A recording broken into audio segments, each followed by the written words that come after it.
table, diddly, have you heard? Mama's gonna buy you a mockingbird. If that mockingbird... And one area of particular concern is the impact of environmental toxicity on fetuses, on infants, because they are much more vulnerable, both because of their low body weight, because of the susceptibility of the central nervous system to damage, and the potential for developmental damage. So I have long been concerned about the effects of environmental toxicity on infants. I'm also been greatly interested in this issue of so-called xenoestrogens in the environment. That is, there are many foreign substances that have gotten into food, water, soil, which appear to act like estrogens in the human body. It's a very diverse group of chemicals. But you know, we are seeing a tremendous incidence of hormonally driven cancers in our society: breast cancer in women and prostate cancer in men.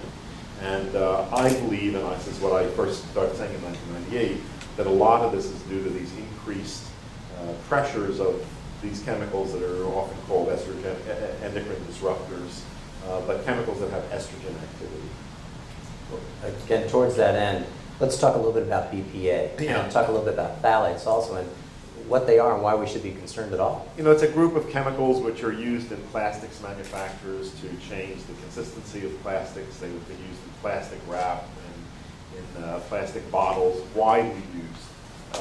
Our government has been extremely complacent about the dangers of them, which I think are well recognized. And now BPA has become quite a buzzword. You know, everybody's heard of it, and everything now is BPA free.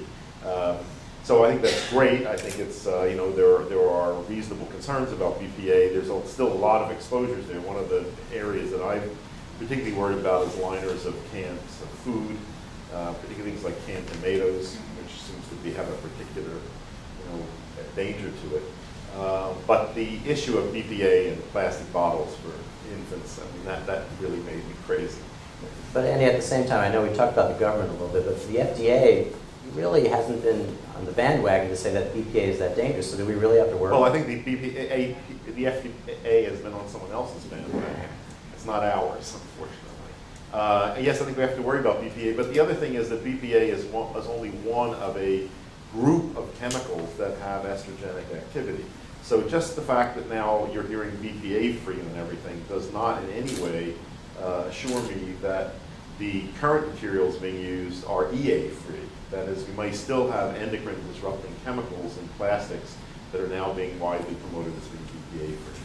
Let's emphasize that again. So when talking about endocrine disruption and estrogen activity, what are the kinds of physical problems or even other kinds of problems that we might expect to see because of this? There certainly could be developmental problems in sexual maturation, but I think the greater concerns are long-range issues of increased risks of hormonally driven cancers in both men and women.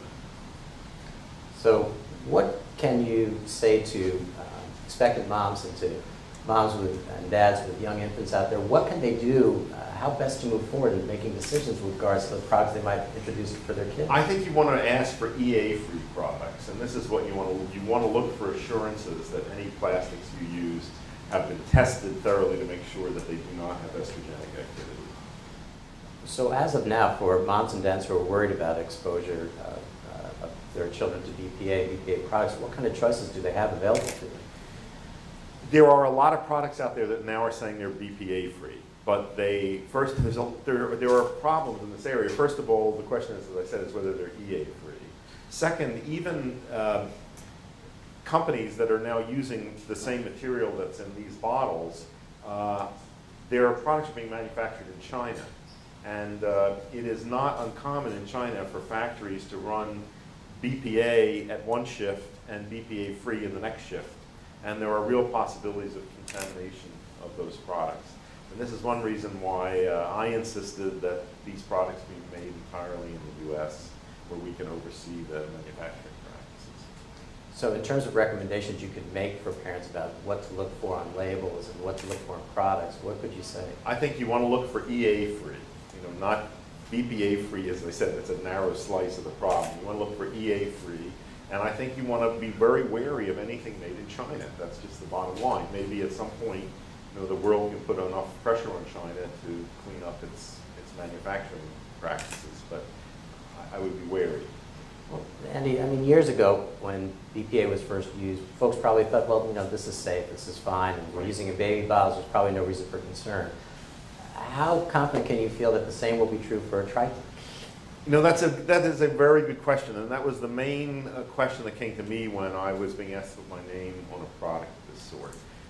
All I can tell you, first of all, this is not a new product. Triton has been around for a long time, and a great deal is known about its chemistry, about the kinds of molecules it's related to. I have sat down with the chemists from Eastman Company, which makes Triton.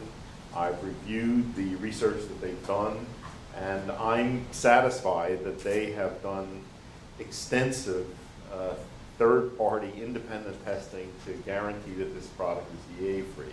That does not mean that we can say with certainty that 20 years from now some other danger of plastic products will not come up. I mean, that's always a possibility. I feel as assured as I can be that this is the safest product on the market. Hey, Bo Diddley, have you heard? Mama's gonna buy you a mockingbird.